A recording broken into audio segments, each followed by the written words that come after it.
হচ্ছে এই যে আমরা তো বান্দর খুব কম দেখছি, এই যে কিছু বান্দর আছে, এই যে রাস্তা কই আর উড়ছে কই, ভাগ্য খুব ভালো। এই যে দুই বান্দরের ছবি ভিডিও করে দিতেছে। ফ্ল্যাশব্যাক। সো চলে আসলাম সুন্দরবনের ভিতরে। আমাদের মূলত প্ল্যানিং ছিল হচ্ছে খুলনা চুতনগরের মাংস খাওয়ার প্ল্যানিং ছিল, মানে চুতনগরের মাংস দিয়ে চুই ঝালের মাংস আর কি, খাসির মাংস যেটা।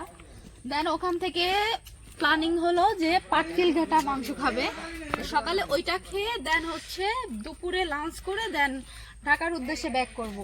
যেন একটা টি শার্ট, একটা প্যান্ট আর একটা শীতের কাপড়, একটা উইন্ডব্রেকার, এটা নিয়েই বের হয়েছি। বাট প্ল্যানিং ছিল একদিনের, যে একদিনে ঘুরে ব্যাক করব। সেখানে প্ল্যানিং হয়ে গেছে 2 দিনের। 2 দিন বলতে 2 রাত 3 দিন ধরতে গেলে। তো সেখানে হচ্ছে এই যে আমরা তো বান্দর খুব কম দেখছি, এই যে কিছু বান্দর আছে, এই যে রাস্তা কই আর উড়ছে কই, ভাগ্য খুব ভালো। এই যে দুই বান্দরের ছবি ভিডিও করে দিতেছে। তো সেখানে পাগলি আপু, পাগলি ভাইয়া, মানে বড় ভাই বড় বোন থাকলে যে কতটা সুবিধা। নিজে তো বড়, এটা তো বলতে পারি না। তো বড় ভাই বড় বোন শপিং করে দিল। দেন সবকিছু একটা আনছি, এখন চলবো কিভাবে, চলতে তো হবে। তো ওই যে শপিং করে দিল, টি শার্ট কিনে দিল, তারপর প্যান্টও খুঁজছিলাম বাট প্যান্ট পাই নাই ওইভাবে। দেন 2 জায়গার মাংস খেয়ে দেন ডিসিশন হলো যে সাতক্ষীরা থাকবো। সাতক্ষীরা রাত্রে ছিলাম, রাত্রে থেকে সকালবেলা সুন্দরবনের উদ্দেশ্যে বের হয়েছি 6টা বাজে। এখন বাজে মেবি 11টা সামথিং। অলরেডি আমরা সুন্দরবনের ভিতরে ঢুকে পড়েছি। যে যেমন দেখছিলাম ভিডিওতে বা হচ্ছে সোশ্যাল মিডিয়াতে যেমন দেখছিলাম, অ্যাকচুয়ালি তেমন ফিল পাচ্ছি না। এখন জানি না সামনের দিকে কি আছে, সামনের দিকে গেলে হয়তো বা ভালো কোনো ফিল বা ভালো কোনো ভিউ পেতেও পারি। ফার্স্টে ঢুকতেই কয়েকটা বানর দেখলাম, কয়েকটা আটকানো হরিণ দেখলাম, বাট সুন্দরবনটা তো এরকম হওয়ার কথা ছিল না, এখন জানি না। তো চলেন সবাই সামনের দিকে এগিয়ে যায়। টেস্ট করার জন্য সিগারেট সামনে দিছে, নেয় কিনা না, সিগারেট খাইবো না, রাগ করছে। আরে ওরা ভদ্র, ওরা বাচ্চা, 18+ হ্যাঁ।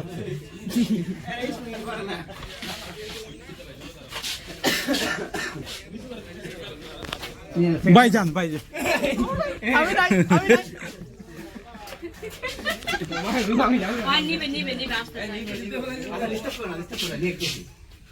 Tower tower tower Eiffel tower.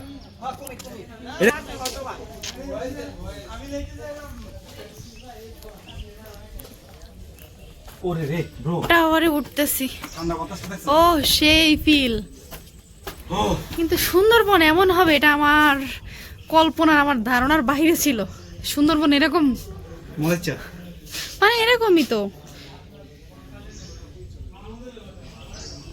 এই যে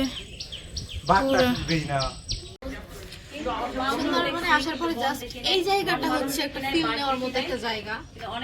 টাওয়ার, মানে টাওয়ারের মতোই আর কি, সিঁড়ি দিয়ে উঠে বসে বাতাস। বলো এই যে গাছপালা নদ বাতাস, মানে বাতাস, পরিবেশের যে ন্যাচারাল একটা বাতাস, এটাই একটা ফিল। ও আচ্ছা। আর এই যে গাছপালা দেখা যাচ্ছে, এটাই সুন্দরবন।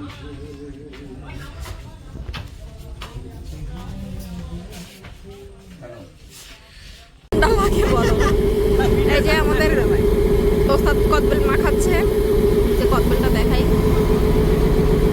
ভাই। এটা কি কদবেল ভাই? গাছ পাকা অরিজিনাল ভাই। যাওয়ার সময় আপনার বাসার গাছটা দেখতে চাই ভাই। এখন 1 পোটলা মানে একটু খাইতে কত টাকা লাগবে? ফ্রি ভাই। আপনি এত জনদরদি ভাই, আপনি এত জনদরদি। যাক, সে হচ্ছে জনদরদি। সে বোটের মধ্যে আমাদের জন্য কদবেল মাখাচ্ছে। এই যে আমাদের বোট,